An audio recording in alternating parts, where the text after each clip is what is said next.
Hola, hoy les quiero compartir el significado detrás del logotipo de microclima.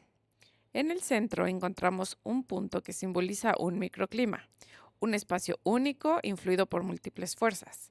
Los cuatro pétalos que lo rodean representan los elementos esenciales: tierra, agua, aire y fuego, así como factores como la humedad, la presión y el movimiento.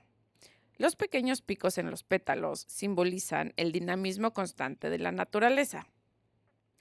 Un microclima se mantiene en equilibrio gracias a la energía de todos sus elementos, pero si la energía de uno de ellos supera la capacidad de adaptación del microclima, este se transformará por completo, dando lugar a uno nuevo. En resumen, piensen que el puntito es el lugar donde está su planta, su jardín o su terraza ubicada, y los pétalos son todo lo que a su alrededor en movimiento constante que la mantiene viva.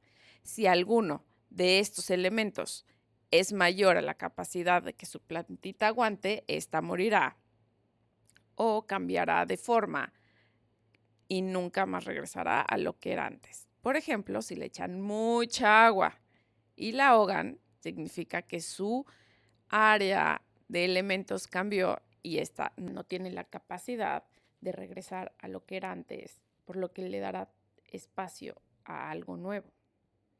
Espero que les guste. Un besito, bye bye.